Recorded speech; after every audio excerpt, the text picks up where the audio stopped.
Hello, everyone. If you like what I'm doing here, please consider subscribing, liking, and commenting. It would really help the channel out quite a bit. Thank you very much. The CBS Radio Mystery Theater presents...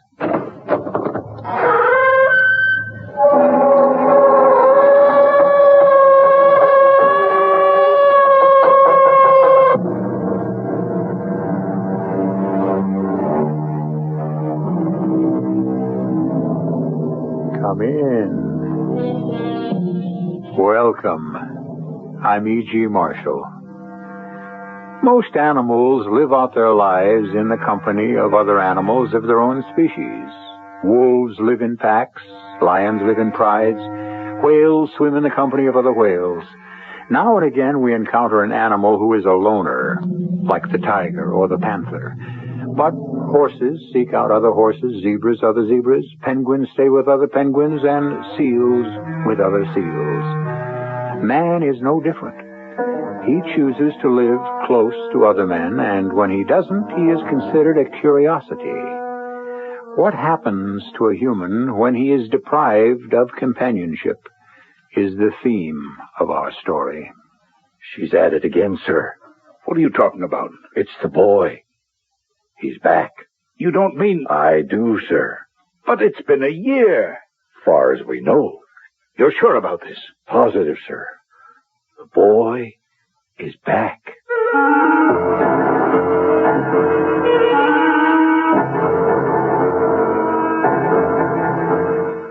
Our mystery drama, Child of Fate, was written especially for the Mystery Theater by Elspeth Eric and stars Jada Rowland and Ann Williams. It is sponsored in part by Buick Motor Division and Anheuser-Busch Incorporated, Brewers of Budweiser. I'll be back shortly with Act One.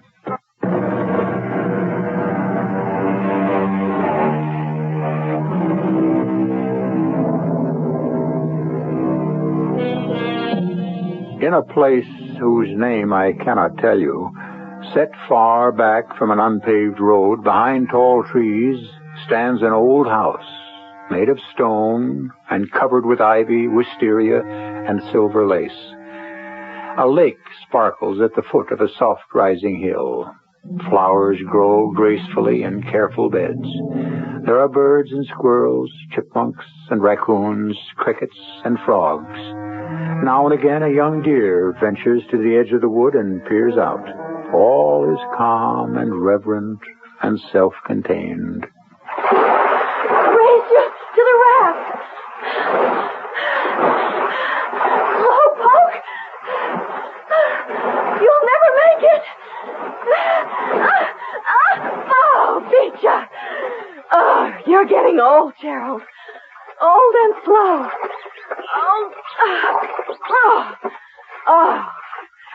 Oh, the sun is marvelous. Oh, sit beside me. Oh, sweet Gerald. You weren't really racing, were you? You could have beaten me if you'd wanted to. You think I don't know that? Well, I do. I'm the only one that knows how sweet and kind and considerate you can be. Beneath that rugged breast beats a heart of purest mush. You love me, don't you, Gerald? Never mind, I know you do. And I love you. More than anything or anyone. More than life. Let's lie here, very quiet, and let the sun cook us. And the birds will come and peck out your eyes.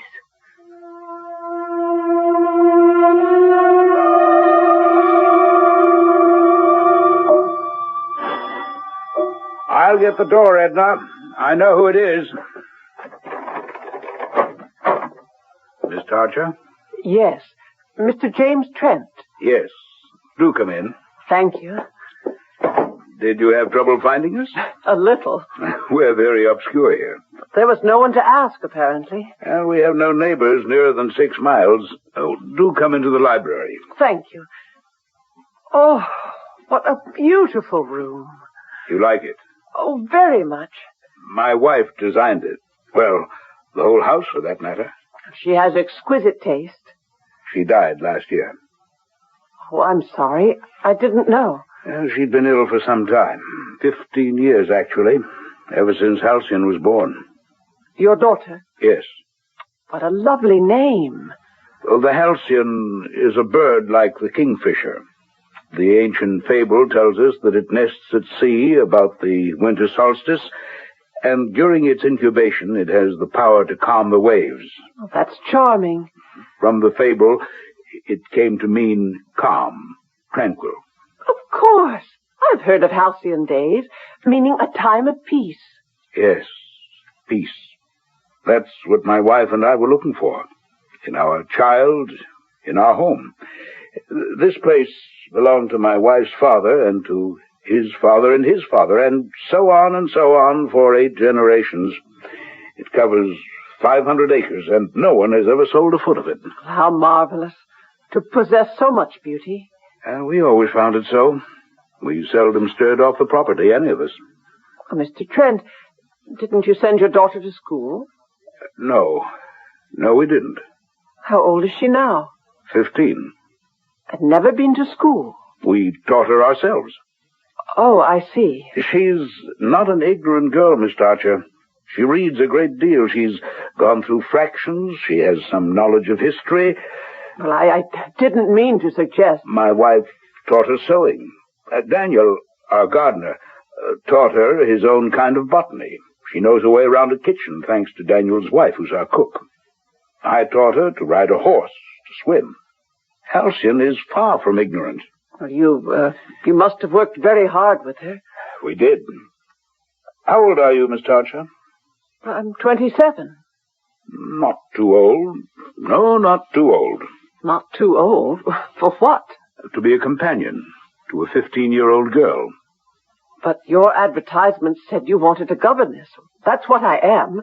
What I've been for 5 years. That's what I'm suited for. Well, I didn't know how to word the advertisement. How to explain? You said a governess who was fluent in French and Italian. I know that's what I said, and that's what I want. I may take Halcyon abroad in a year or two. Well, then... But more than that, you must have some idea of the life we lead here. We're very reclusive. It's a hermit-like existence, isolated as we are from nearly everyone. The servants have been with us since before Halcyon was born. There's never a new face around here. I'd hope that you could supply a certain amount of cheerfulness. To my daughter, of course. Yes, come in. Mr. Trent. Daniel, come in. Oh, you're busy, Mr. Trent. I didn't know. Now, come in, Daniel. I want you to meet someone. This is Miss Violet Tarcher. And this is our marvelous gardener who makes every lovely thing grow lovelier. How do you do? Miss Tarcher? She's going to come here to live, Daniel. At least, I hope she will. Oh? You think you'll like it here, Miss Tarcher? I haven't quite decided. Daniel, will you be good enough to introduce Miss Tarcher to your wife? Ask Edna to show her over the house, especially the blue room, which will be hers if she decides to stay. Now, Mr. Trent? Well, if you don't mind. While you're doing that, I'll go down to the lake and fetch Halcyon. Mr. Trent, could you wait a minute?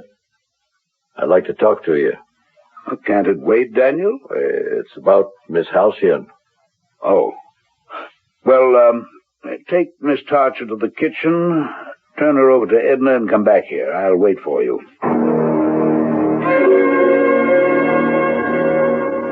Miss Tarcher all delivered over into Edna's capable hands? Yes, sir. She's showing a lady over the house. Good. You wanted to talk to me about Halcyon? I think I should, sir. Well, what is it? Mr. Trent. She's at it again, sir. What are you talking about? You know what I mean. It's the boy. He's back. Gerald? Isn't that what she used to call him? Yes, sir. Gerald. But it's been a year. Far as we know. You're sure about this? Positive. I was repairing the dam where the brook flows into the lake. You know the spot. And I know. Miss Halcyon was swimming, the way she always does. I don't think she saw me, but the air was so pure and clean I could hear her voice as perfect as if she was standing next to me. And she was talking to him. You couldn't be mistaken? She called out to him, loud and clear. She was calling, "Race you to the raft," and "You'll never make it," and things like that. Good Lord. It's been a long time, sir, since she's done that.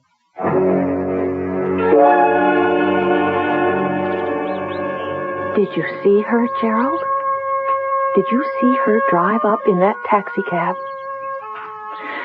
Did you like her looks? I didn't. I thought she looked like a stick. Oh, you like everybody. Absolutely everybody. Well, at least you try to. Why can't you be like me and see right through people the second you set eyes on them? I am like that, you know. Or do you think I'm being conceited again? Well, who cares what you think? As long as you love me. Love me passionately, devotedly, completely, hopelessly. Come on, let's swim back to the pier.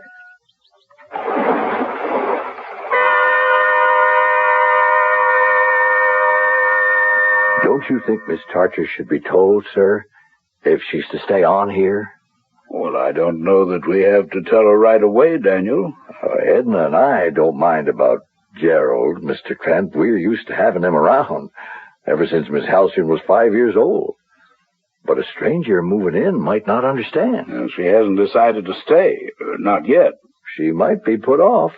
We're not absolutely positive that Gerald's come back. I'm positive. Or that he'll stay. He might go away. He did before. He might. He might not. That must be Miss Tarcher. Open the door, Daniel. Yes, sir. Oh, Mr. Trent, what a beautiful, beautiful house. You like it? Like it. I love it. It's taken hold of me like an enchanted place. Oh, Mr. Trent, I should love to stay here. You haven't met Halcyon. That's true, though I'm sure she's lovely. Any daughter of yours. Daddy, where are you? In the library, Halcyon. Oh, good. It's the most beautiful day, and I've had the most marvelous swim. Oh, I'm sorry. This is Miss Violet Tarcher, Halcyon. You remember I told you? You're here to teach me things, aren't you? French and Italian, if you care to learn. You'll teach me to care.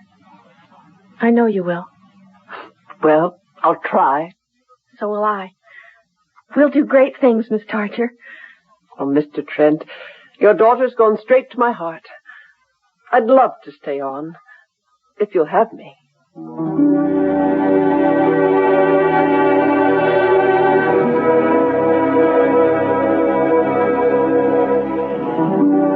Ask anyone what he wants most in life.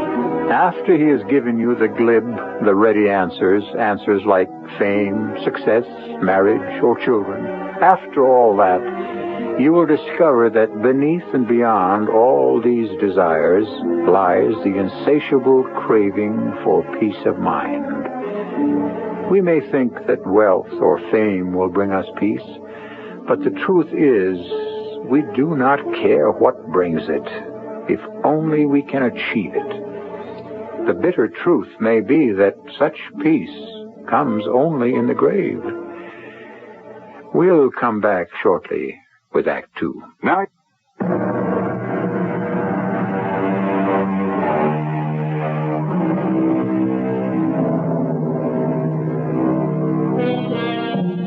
Miss Violet Tarcher has taken up residence at Calumet, an enormous and extremely beautiful estate belonging to Mr. James Trent.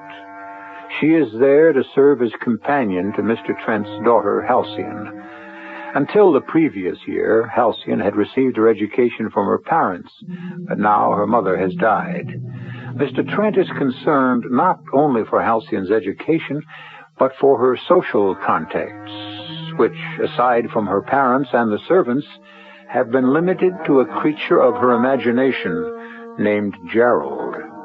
It is 6 months later. quite nice, Gerald. I mean it. You don't like to hear me say that because you love me so utterly. Yes, you do. You always have and you always will.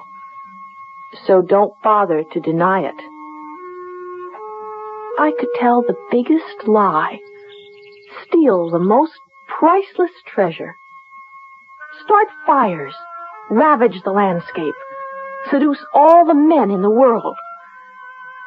You would still be there for me, still adore me, still call me your very own Halcyon.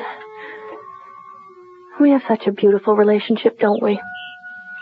You're there when I need you, telling me you worship me. And when I don't need you, oh, there's never a time when I don't need you. And there never will be.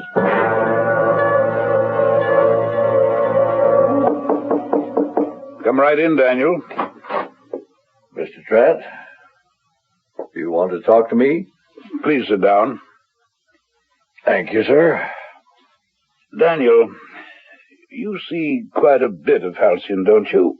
I mean, she's out of doors so much.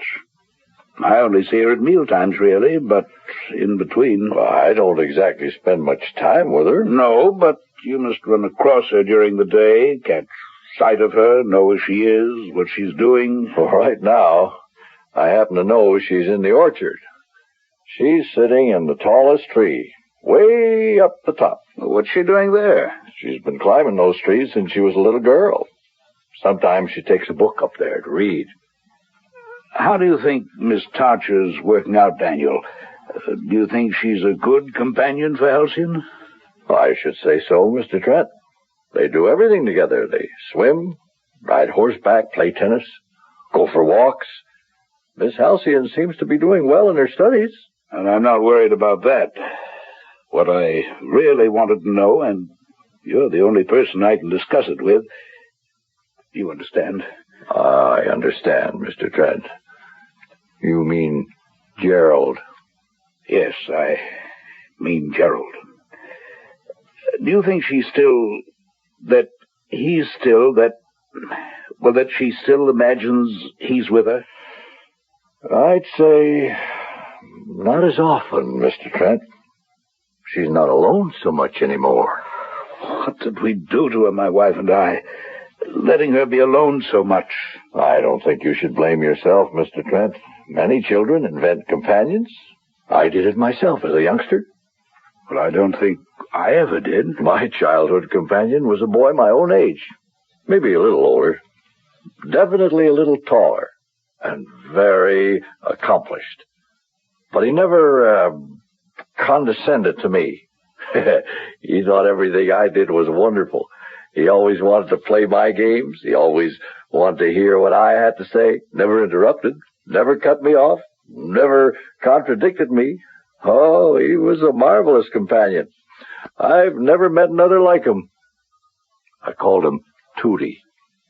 I've never known why. Well, what happened to Tootie? Why, I don't know precisely.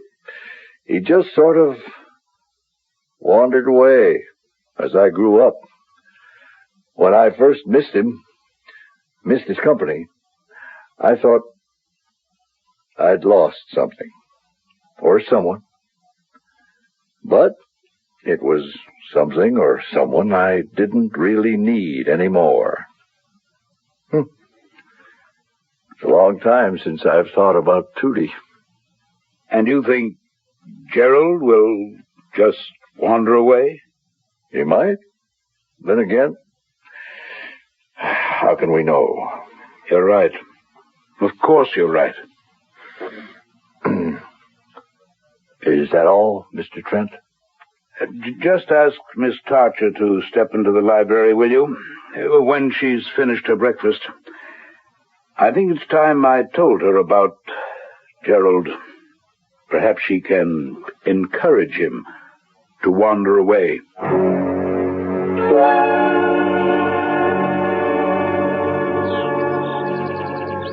As soon as Miss Tarcher has finished breakfast, I'll have a French lesson. Then we'll go for a swim before lunch. So you can have the morning off. Only don't go too far away. You understand? I might need you. Dear Gerald. Darling Gerald.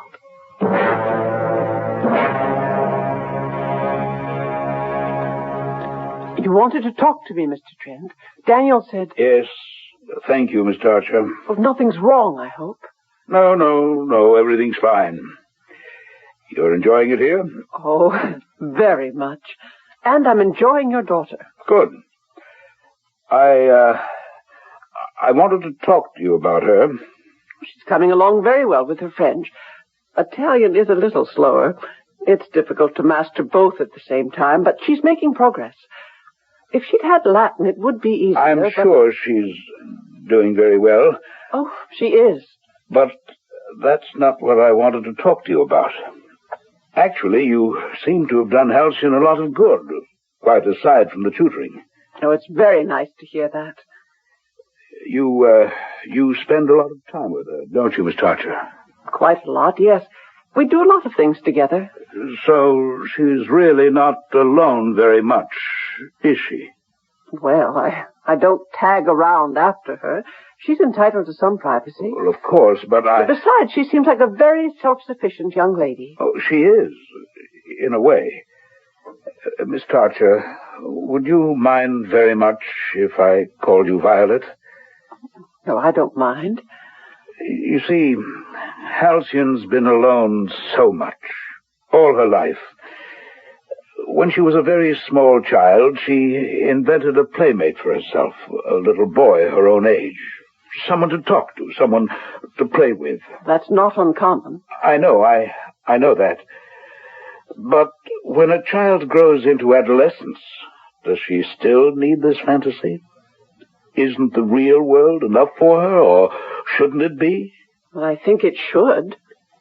Well, Daniel thinks, and I'm inclined to think, that Halcyon hasn't given up this imaginary playmate. Gerald, his name is.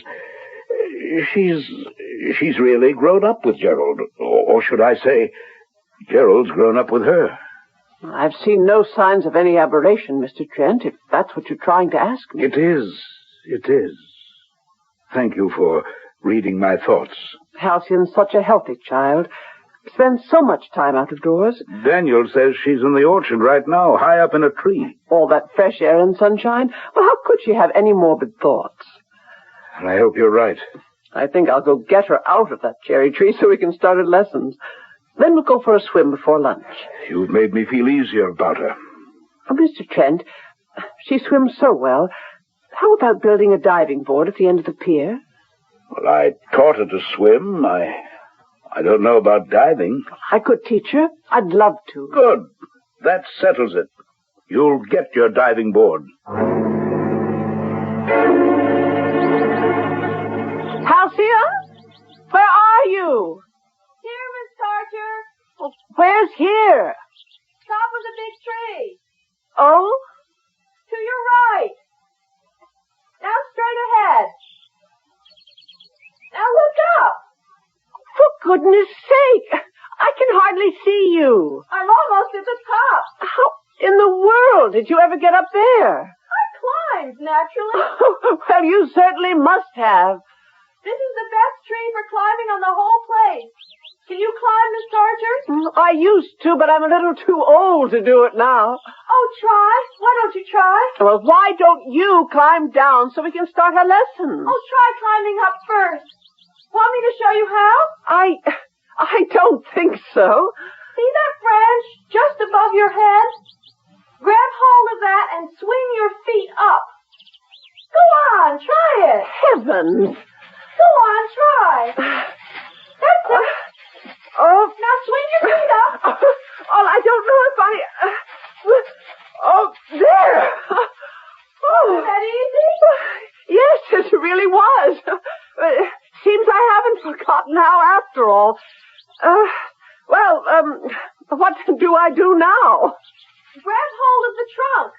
And step up on that big fat branch. Yes, I see. Got it. There you are. Oh, isn't that easy? Now come on up the rest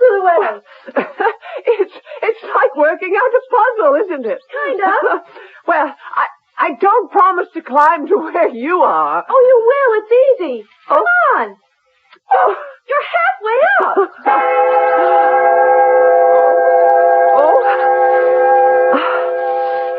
Just a little further. Now step on that branch. Oh, well, will it hold me? Oh, sure. No, not that one. I've got you. Here, give me your hand. Your hand. I just got hold of your blouse. I can't reach.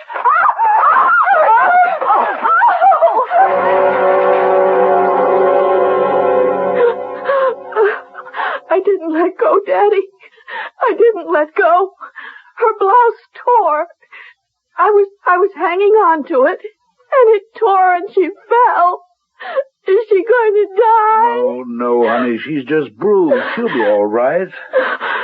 Daddy, I have to tell you something. Tell me what? Daddy, it was Gerald. He did it. Gerald? You know, Gerald. I've never really seen Gerald, honey. Oh, that's because he only shows himself to the one he loves best. And he loves me best. But he doesn't love Miss Torture. He hates her. I've tried to tell him she's really very nice, but he just doesn't like her. He's jealous, I think. Darling, don't you think it's about time Gerald... time you gave him up? I can't, Daddy. Because he loves me so. He'd be lost without me. He worships me. Well, I don't think he's good for you, baby. Now, you said it was his fault Miss Torture fell out of the tree. Well, he told her to step on the wrong branch. And it was too late. He told her? Or he told me to tell her. It's the same thing. Well, then he did a very bad thing, sweetheart. Don't you see? You mustn't listen to Gerald anymore. Mr. Trent? Excuse me, sir. What is it, Daniel? I'm going down to the orchard now, sir. Take a look at that tree. Oh, fine. Good, Daniel. I'll report back to you. Gerald's in that tree. Now, Halsey. He's up there. Go along, Daniel. I'll join you later. Yes, sir. I'll go now. And you, darling, why don't you go up and see Miss Torture? See if there's anything you can do for her.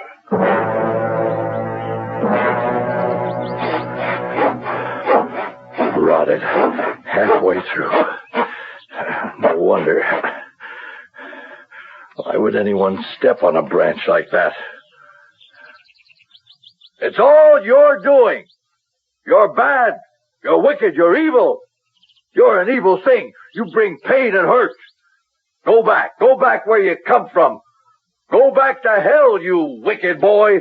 We don't need you here. Daniel. Oh, you've corrupted this place. You've put a stain upon it. Daniel. Go away. Get out. Leave us alone. Does he hear you, Daniel? Born of Satan. Child of the devil. Beelzebub's boy. Born of filth and evil. Leave us alone. Go away. Leave us alone. Mr. Trent! Leave this place. You're not wanted here. Go away. Go back where you came from. Mr. Trent? Mr. Trent, listen to me. It's God or devil. Go away from this place. What are you doing, both of you? Violet. You're talking to a boy who doesn't exist. He's somewhere. He's somewhere up there. You mad? Are both of you mad? Violet, you don't understand. I do understand. I understand very well. You've let the child's fantasy become your own. You've lived with it so long you're starting to believe it. For a while, so long as he was just hers, this creature of her young imagination, that was one thing. But now in your bewilderment and your isolation and your loneliness, you've let her dream become your dream. Her hallucination has become yours. Please, Violet. For so long as this Gerald did no harm, you were willing to let him live. Be a playmate to your daughter, her companion, her cherished friend. But let anything go awry, let anything disturb your peaceable existence, threaten the tranquility you've built for yourselves, then you join your innocent daughter in her soul's wanderings. You give this wild playmate reality, and you try to exorcise it? Shame on you. Shame. Shame on both of you. Grown men giving themselves over to delusion, to phantoms, to error of the most cancerous kind. Are you here to protect the child from chaos and confusion? Or Or have I been sent here to protect you all?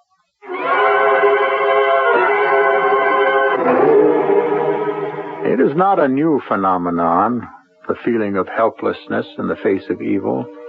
It is a feeling as old as man. In man's long history, he has given evil many names. Devil, demon, fiend, all in an attempt to externalize something which we all feel, we all know, but it lives within ourselves. If we really wished to change this wicked world, we would begin by changing ourselves. I'll be back shortly with Act 3.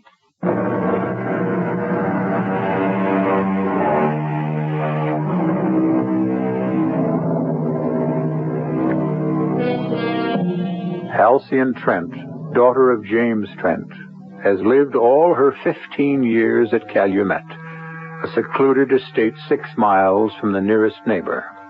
Her constant companion from an early age has been a boy named Gerald, an adoring companion and confidant created out of her own imagination and need. Now Miss Violet Tarcher has come to Calumet to serve as governess to Halcyon. Her idyllic stay at the isolated mansion has been shaken by a fall from a high tree, a fall which Halcyon insists was precipitated by the boy Gerald. You were bad, Gerald. Miss Tarcher could have been killed. Is it because you know I like her? Can't you bear my liking anybody but you? Jealous, Gerald. I can love more than one person, don't you know that? I loved Mummy, I loved Daddy, and I loved Daniel and Edna, and you. You're the only people I ever knew, till Miss Tarcher came to live with us. Now I love her. Yes, I really love her. Oh, don't turn from me, my darling. Don't be hurt. I still need you, you know. Need you terribly to tell my thoughts to. My deep and sacred feelings. Halcyon? Halcyon, where are you? I'm in the boathouse, Miss Tarcher. I want to talk to you, Halcyon. You want to come in here? I might as well, I suppose. What's the matter, Miss Tarcher?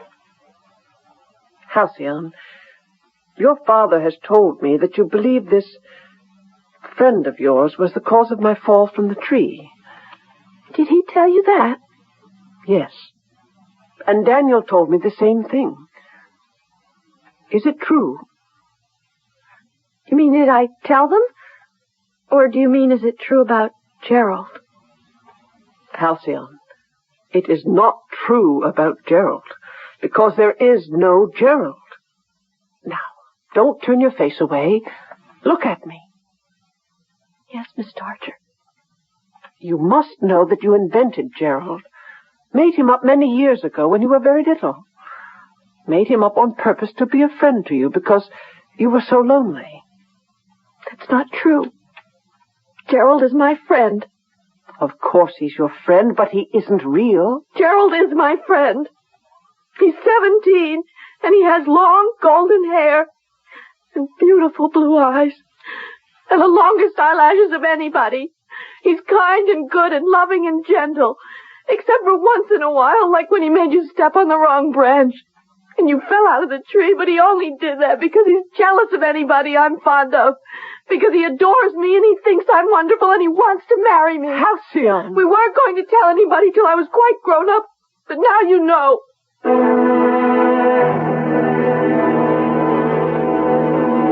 Mr. Trent, I've just come from Halcyon. We had quite a talk about Gerald. Well, I don't think anyone has ever talked to Halcyon about Gerald. Well, that's the trouble. Well, we've known about Gerald, of course, since Halcyon was 5. Sometimes she'd mention him casually, in passing, you know. But my wife and I never made anything of it. We always just accepted Gerald. Sort of accepted him into the family. You may have accepted him into the family further than you know. And what on earth do you mean by that? Halcyon intends to marry Gerald. How's that?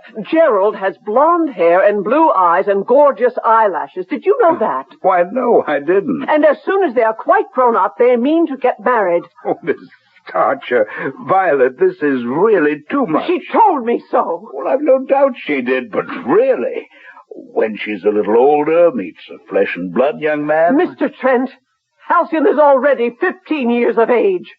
Girls marry at 16. They don't marry the Geralds of this world, or whatever world this Gerald belongs to. You refuse to understand. Your daughter has had this fantasy for 10 years. This phantom boy has grown up with her. You've kept her in such seclusion, such isolation, she's never developed the strength and the independence to recognize her delusion. You've let her go on believing in this boy, born of her spirit, her desires.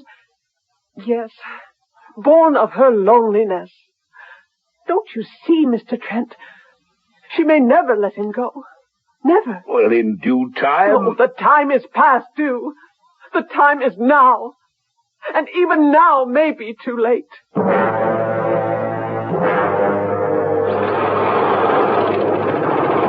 Daniel!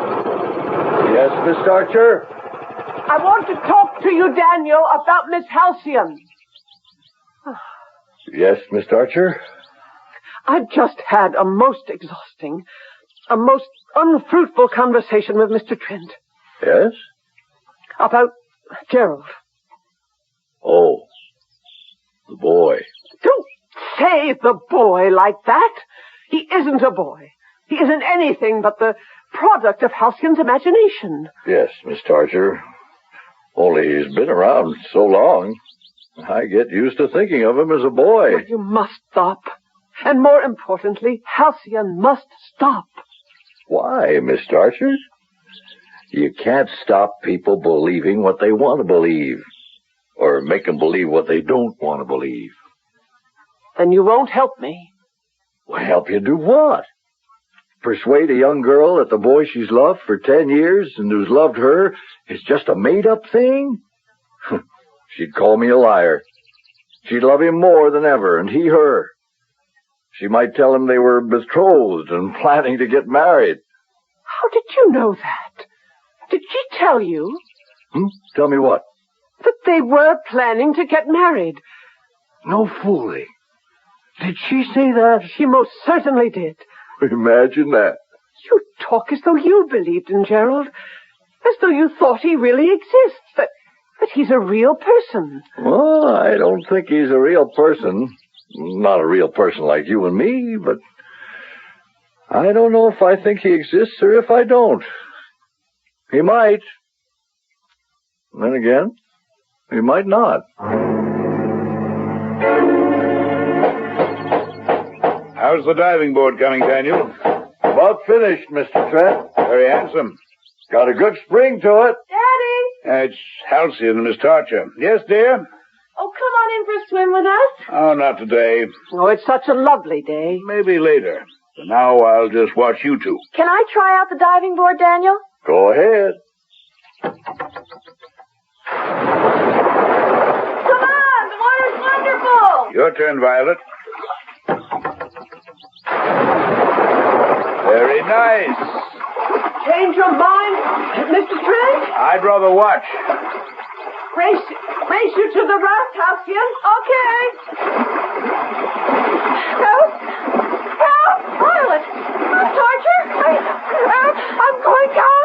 I can't! Help me! I'm here! Let go, relax! Something is pulling me down. Just relax. Lie on your back. Something has hold my foot. Pulling me. Oh, it's Gerald.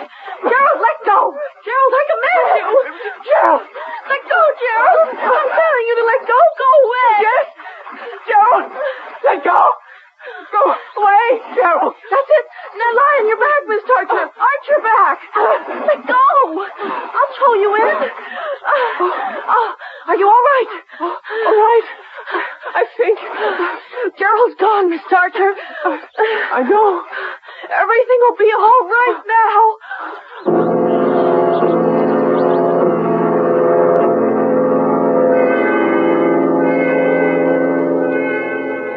Are you feeling all right? I'm fine. You're sure? Quite sure.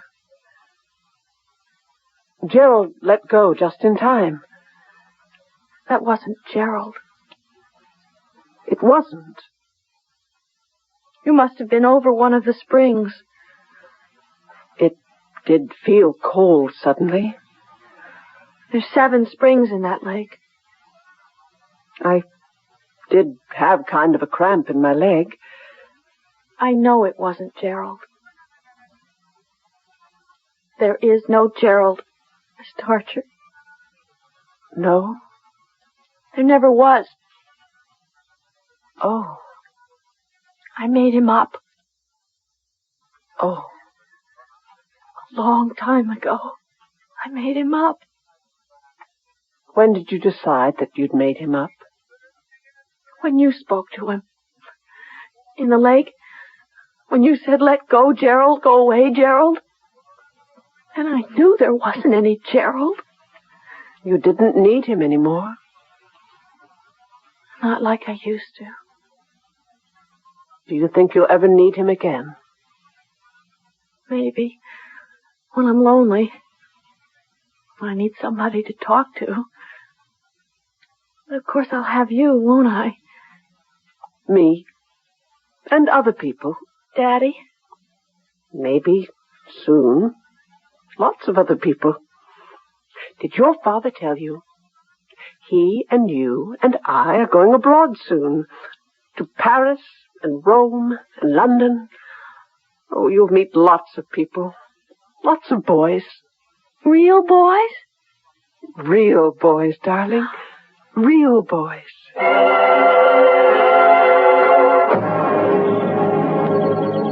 Daniel, I've come to say goodbye. Have a nice trip, Miss Tarcher. Oh, I'm sure we will. It'll be a great experience for Miss Halcyon. Daniel, did you know she's finally decided there is no Gerald? No real Gerald? I knew she'd wake up to that sometime. You were right, Daniel. You can't tame anyone's fancy. The harder you try to bring it down, the higher it flies. Have a fine time in Europe, Miss Tarcher. Don't you worry about anything here. We'll take care of everything till you get back. Keep an eye out for Gerald, will you? He's about 17 with long golden hair and blue eyes with long lashes. I'll watch for him, Miss Tarcher. But, I think it's more than likely you'll find him in Europe.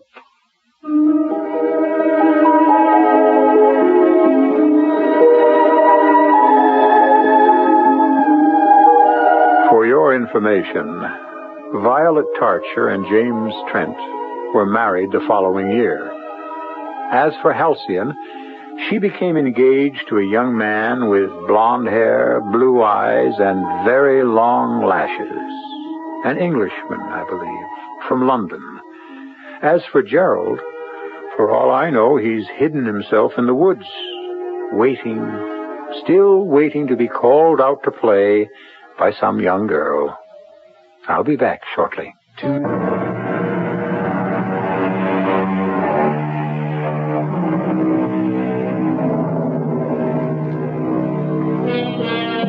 It's hard sometimes to see someone, particularly a young someone, reveling in the delights of a fantasy, a delusion, even an hallucination. But we should be very careful how we set about trying to free them. Probably the best way is to accept their dream as true fact until the moment arrives when it has lived out its usefulness and the dreamer awakes. Our cast included Jada Rowland, Ann Williams, Guy Sorel, and Ken Harvey. The entire production was under the direction of Hyman Brown. Radio Mystery Theater was sponsored in part by True Value Hardware Stores. This is E.G. Marshall inviting you to return to our Mystery Theater for another adventure in the macabre. Until next time, Pleasant dreams.